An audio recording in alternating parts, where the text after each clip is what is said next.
MTA International, reaching the corners of the earth.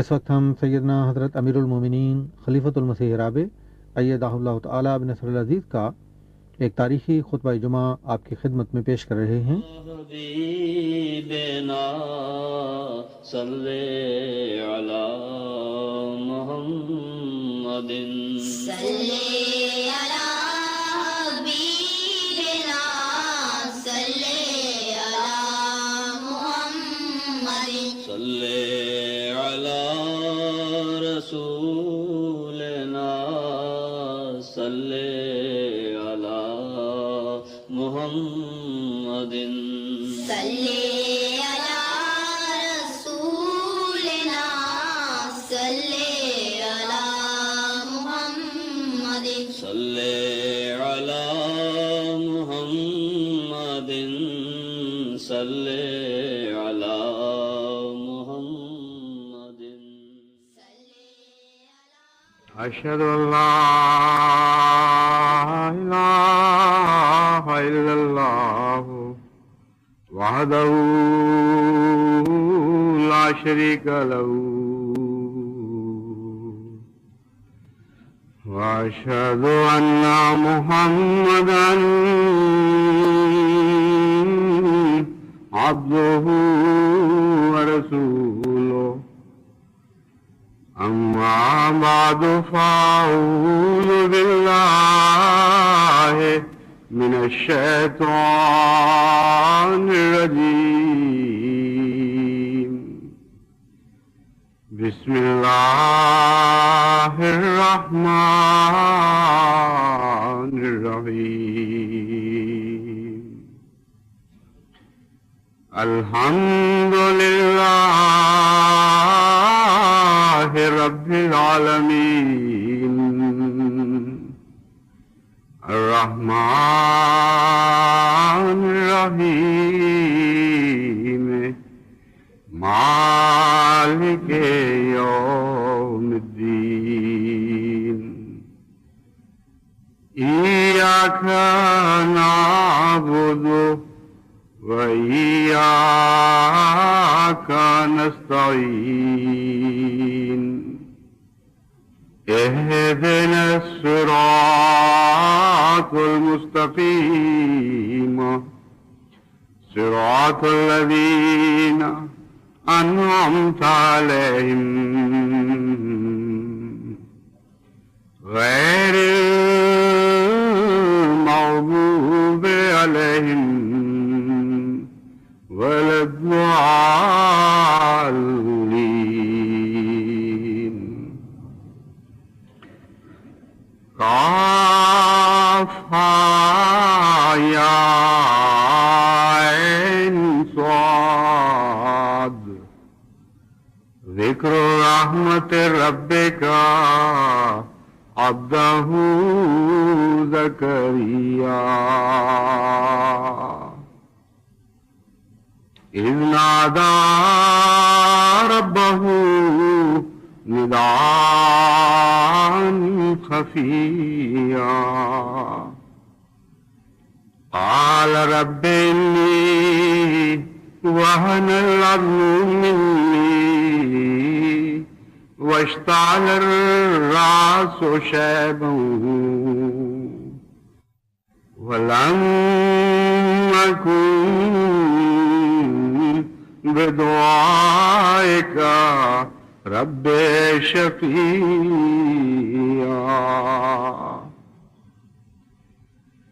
وإني خفت الموالي من ورائي وكانت امرأتي آخرا فهب لي من لدنك وليا يرثني ويرث من آل يعقوب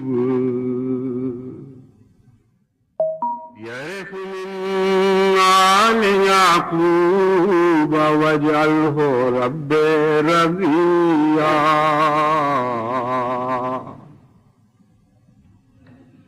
یا زکریا انا نبشرک بغلام اسمہ یحییٰ لم نجعل له من قبل سميا قال رب أنى يكون لي غلام وكانت امرأتي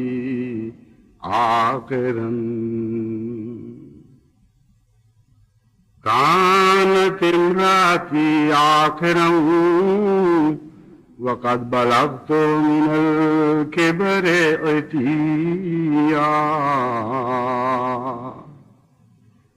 قال كذلك قال ربك هو علي هين وقد خلقتك من قبل وَلَمْ تَكُ شَيْئًا.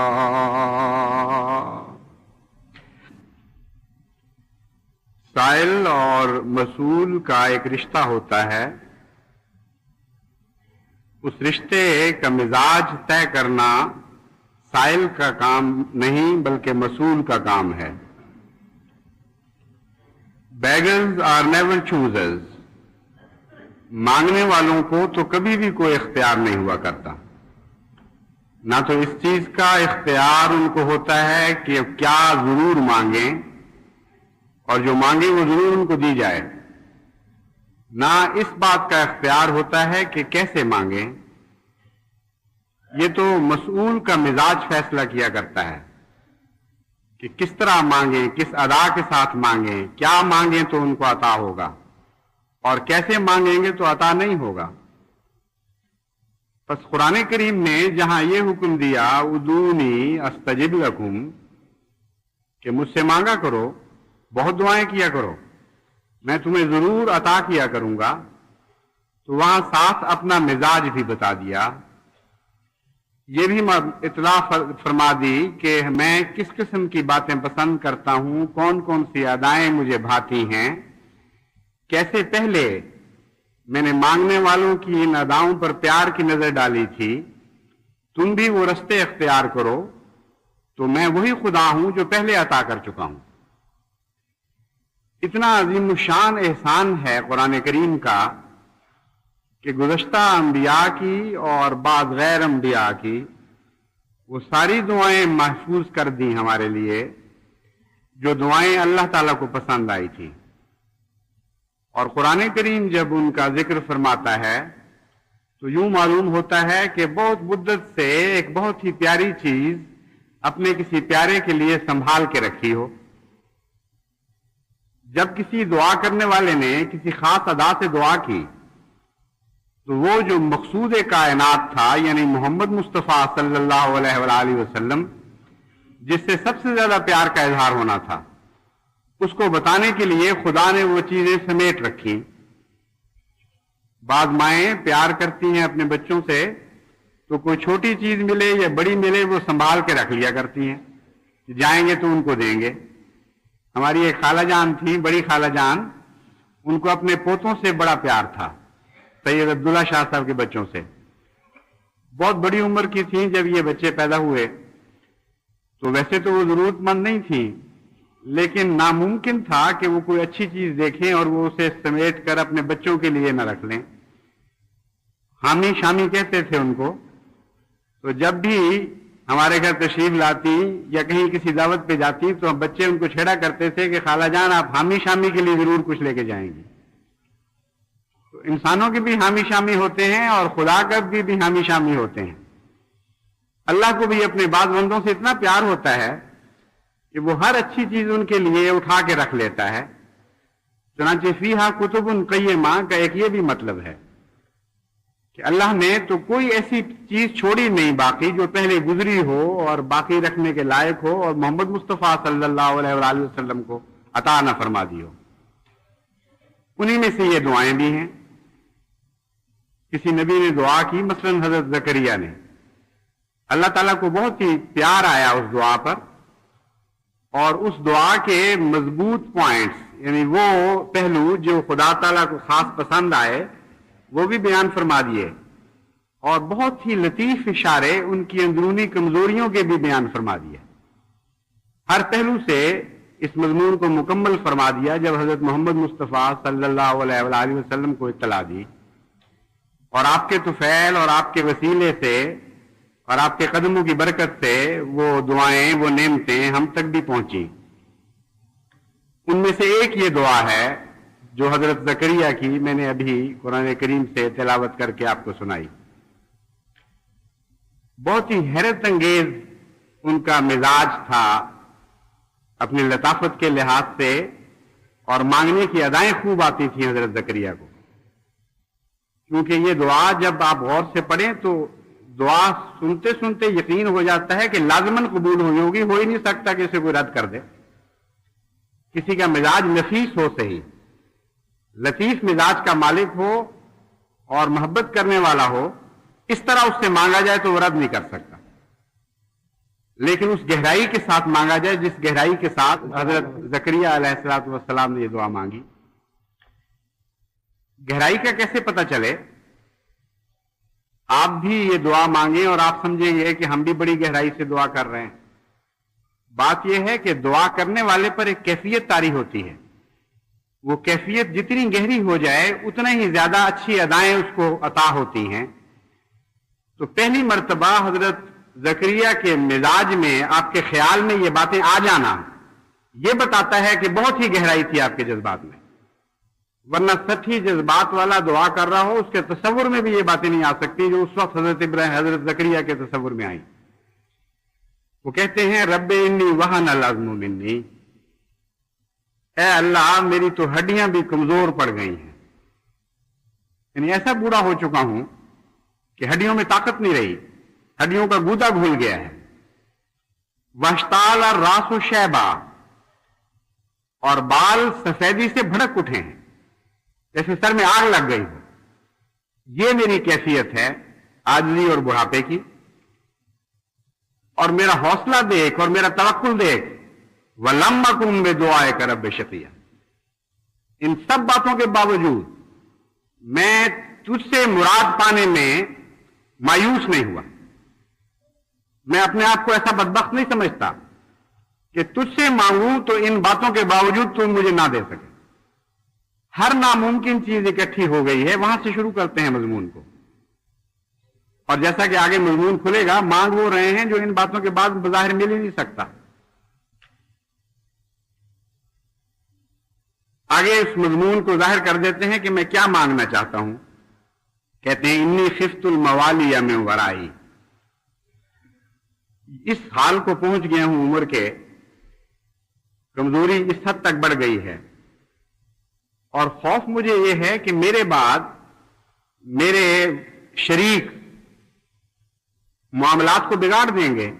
میں نے جس طرح اپنی قوم کی پرورش کی ہے، اس کی تربیت کی ہے، اس نظام کو وہ تہس نہس کر دیں گے، کیونکہ ان کو وہ تجھ سے محبت نہیں جو مجھے ہے، ان کو تیرے دین کا ایسا خیال نہیں جیسا مجھے ہے۔ تو ان حالات میں بہت پریشان ہوں کہ اس پیغام کا کیا بنے گا جو میں نے قوم کو دیا تھا، اس تربیت کا کیا ہوگا جو میں نے اپنی قوم کی تھی۔ یہ باتیں ایک طرف، اور پھر ان کو خیال آتا ہے کہ صرف میری ہی کمزوری تو نہیں، میرے فریق ثانی کی بھی تو کمزوری ہے۔ کہتے ہیں امراتی آخرن، میں بڈھا کھوسٹ، حد سے بڑا ہوا بڈھا، اور بیوی کا حال یہ ہے کہ وہ بانجھ ہے، یعنی کوئی دور کا بھی امکان نظر نہیں آتا کہ اولاد ہو جائے۔ اس کے بعد میں عرض کرتا ہوں فَحَبْ لِي مِن لَّدُنْكَ وَلِيًّا، اے میرے رب حوصلہ دیکھ میرا، یہ ساری باتیں ماننے کے باوجود میں یہ کہتا ہوں کہ مجھے بیٹا عطا فرما۔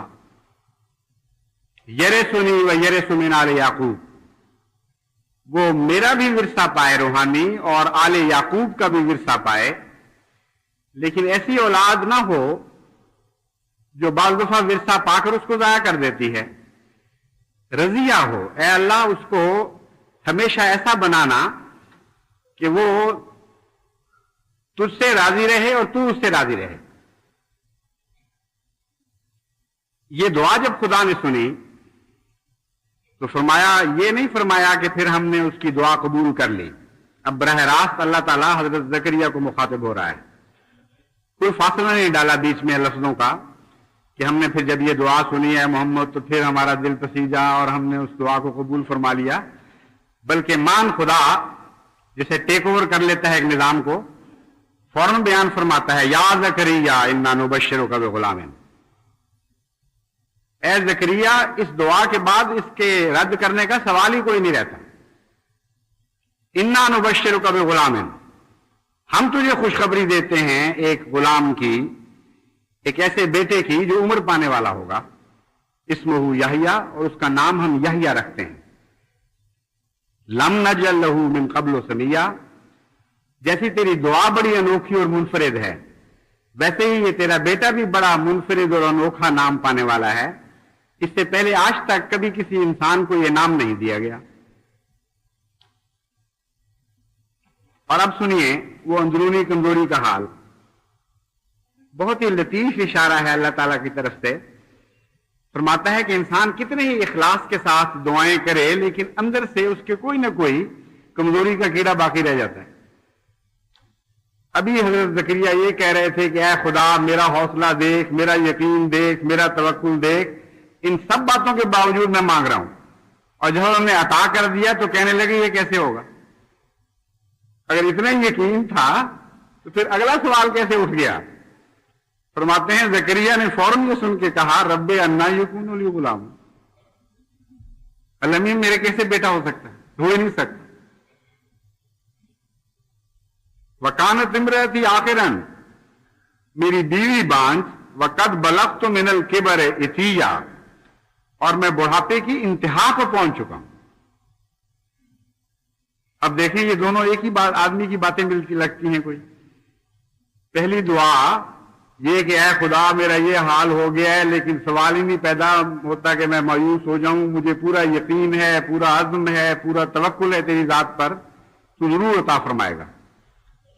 اور جب مل گئی تو گھبرا گئے.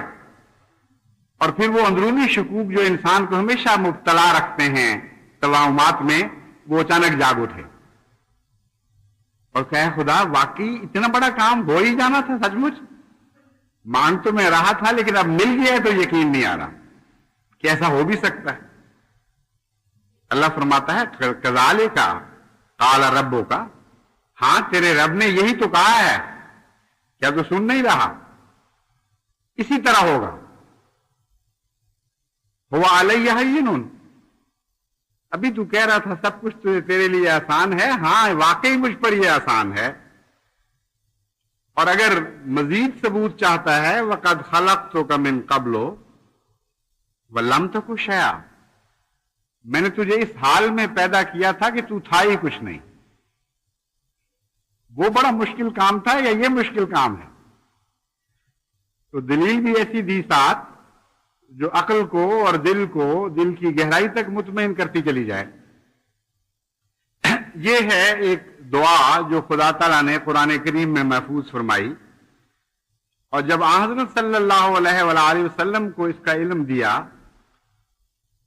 تو وہاں یہ نہیں فرمایا کہ وذکر رحمت رب زکریا، بلکہ یہ فرمایا کہ وذکر رحمت رب کا عبدہ زکریا.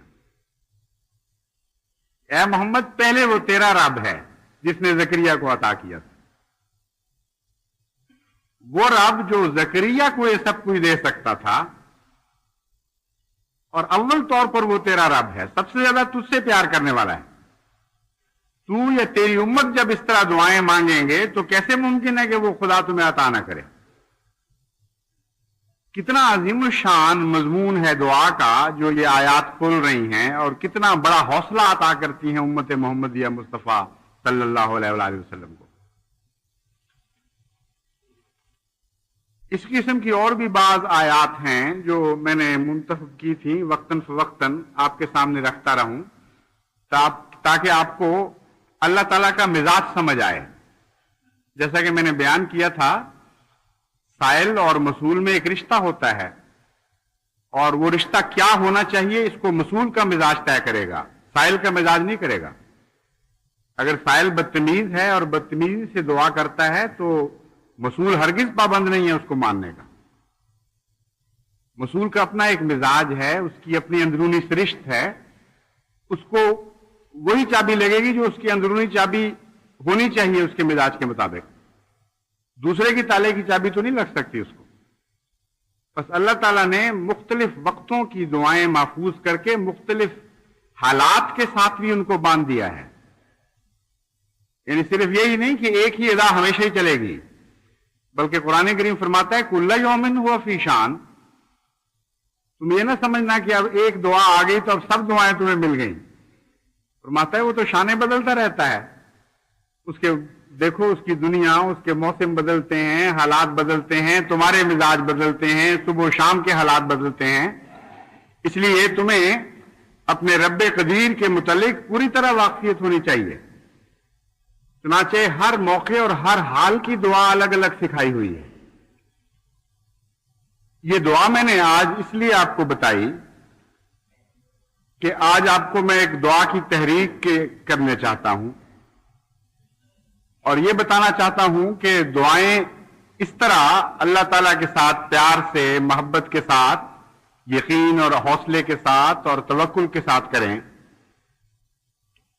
کہ خدا تعالیٰ رحمت کے ساتھ آپ کی طرف مائل ہونے پر یہ تو نہیں کہہ سکتا خدا کو کوئی کہ مجبور ہو جائے، لیکن محبت اور پیار میں بعض دفعہ آدمی کہہ دیتا ہے. تو میں عزت اور محبت اور پیار کے ساتھ یہ کہتا ہوں کہ اس طرح دعائیں کریں کہ اللہ تعالیٰ مجبور ہو جائے گویا ان کو ماننے پر. دراصل مجبوری کا لفظ بھی مختلف حالات میں مختلف معنی دیتا ہے. ایک آدمی حد سے زیادہ شفیق ہو تو جب ہم کہتے ہیں وہ مجبور ہو گیا تو مراد یہ نہیں ہے کہ وہ آپ نے باہر سے اسے مجبور کیا ہے. مراد یہ ہے کہ اس کی شفقت ہی اتنی زیادہ ہے کہ اس کی اندرونی شفقت نے اس کو مجبور کر دیا. جب اللہ تعالیٰ فرماتا ہے وسعت رحمتی کل شیء، تو صاف پتہ چلا کہ رحمت کا ایک ایسا رستہ ہے جس کے ذریعے خدا تعالیٰ کی تمام صفات تک پہنچا جا سکتا ہے.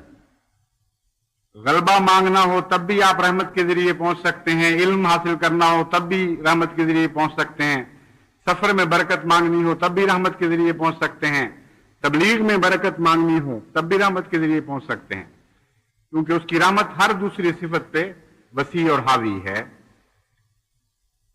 بس دعا جو میں آج آپ سے درخواست کرنے لگا ہوں کہ دعا کریں خصوصیت سے، وہ اس سفر کے متعلق ہے جو میں ابھی چند روز تک اختیار کرنے والا ہوں. آپ کو یہ معلوم کر کے خوشی ہوگی کہ اللہ تعالیٰ نے جماعت احمدیہ کو اس سال یہ توفیق عطا فرمائی ہے کہ بر اعظم آسٹریلیا میں سب سے پہلی احمدیہ مسلم مسجد کی بنیاد رکھی جانے والی ہے. یہ بر اعظم وہ ہے جو آج تک باقاعدہ احمدیہ مشن سے خالی تھا. اس سے پہلے اور کوئی بر اعظم ایسا نہیں تھا جہاں جماعت احمدیہ کے ایک یا ایک سے زیادہ بکثرت مشن قائم نہ ہو چکے ہوں. تو اب تک یہ بر اعظم باقی رہ گیا تھا، اور یہ اس سال انشاءاللہ تعالی ہم یہ کہہ سکیں گے کہ اللہ تعالیٰ کے فضل سے دنیا کے تمام بر اعظموں پر جماعت کو اللہ تعالیٰ نے مساجد تعمیر کرنے کی توفیق بخشی اور مشن قائم کرنے کی توفیق بخشی. بر اعظم بھی ہے اور ایک ملک بھی ہے، یہ دونوں چیزیں یہاں اکٹھی ہو گئی ہیں. لیکن میں جس نقطۂ نگاہ سے بات کر رہا ہوں وہ بر اعظم کے نقطۂ نگاہ سے بات کر رہا ہوں، ورنہ ملک تو بے شمار ایسے ہیں جہاں جماعتیں اللہ تعالیٰ کے فضل سے قائم ہو چکی ہیں، اور جماعت یہاں بھی پہلے سے قائم ہے. صرف مسجد اور مشن کی کمی تھی جو اب انشاءاللہ پوری ہو جائے گی. یہ بہت اہم ملک ہے کیونکہ مشرق میں اور مغرب میں جو فاصلے ہیں یہ ان کے درمیان ایک قسم کا پل بنا ہوا ہے. مشرق میں ہوتے ہوئے بھی ایک مغربی ملک ہے، اور ان لوگوں کا مزاج باقی مغربی قوموں کے مقابل پر زیادہ حوصلے والا ہے، اور مذہب کی ٹالرنس ان میں بہت زیادہ ہے. یہ ایک ملک ہے جہاں آپ کو مذہبی فساد نظر نہیں آئیں گے. کسی قسم کے کسی نوعیت کے مذہبی فساد بھی یہاں نہیں ہوتے، کیونکہ ان کے متعلق یہ لکھا گیا ہے کہ یہ لوگ ایک لمبے تجربے کی بنا پر کافی حوصلہ رکھتے ہیں اختلاف رائے کا. اس نقطۂ نگاہ سے جماعت احمدیہ کے لیے اللہ تعالیٰ کے فضل سے بہت ہی ایک اچھا موقع ہے. اس کے علاوہ فجی آئی لینڈ، جس کو زمین کا کنارہ کہا جاتا ہے، وہاں بھی جانے کا انشاءاللہ تعالیٰ پروگرام ہے. یہ ایک چھوٹا سا جزیرہ ہے جہاں سے ڈیٹ لائن گزرتی ہے، یعنی وہ لائن گزر رہی ہے، خط، فرضی جغرافیائی خط، جس کے اوپر آپ کھڑے ہو کر جتنی دفعہ چاہیں ماضی میں چلے جائیں، جتنی دفعہ چاہیں مستقبل میں آ جائیں. یعنی ایک قدم پرلی طرف رکھیں گے تو کل کی تاریخ آ جائے گی، ایک قدم ادھر رکھیں گے تو آج کی تاریخ آ جائے گی. تو وہاں مستقبل اور ماضی کے افق مل رہے ہیں. یہ وہ ملک ہے. وہ خط تو گزر رہا ہے سمندروں پر سے ہر جگہ، لیکن ایک باقاعدہ ملک آباد وہ فجی ہے جہاں سے وہ خط گزرتا ہے، اس لیے اس کو خاص اہمیت حاصل ہے. اور اسی نقطۂ نگاہ سے اسے زمین کا کنارہ بھی کہا جاتا ہے، کیونکہ زمین تو گول ہے، اس کا ویسے تو کوئی کنارہ آ نہیں سکتا. ہاں، دن اور رات جہاں ملتے ہیں اور جہاں تاریخیں بدلتی ہیں، اس پہلو سے ایک کنارہ ضرور آ جاتا ہے. تو اس نقطۂ نگاہ سے اسے یہ اہمیت حاصل ہے ہمارے علم کلام میں کہ حضرت مسیح موعود علیہ الصلوۃ والسلام کو جو الہام ہوا کہ میں تیری تبلیغ کو زمین کے کناروں تک پہنچاؤں گا، تو ظاہری معنوں میں بھی یہ ایک کنارہ ہے جہاں اللہ تعالیٰ نے جماعت احمدیہ کو توفیق عطا فرمائی کہ تبلیغ کو پہنچائے. اور اب میں بھی وہاں اسی نیت سے جا رہا ہوں کہ جماعت کو منظم کروں اور ایک نئی روح اور نئے ولولے کے ساتھ جماعت بہت تیزی کے ساتھ اس ملک میں روحانی لحاظ سے غالب آ جائے.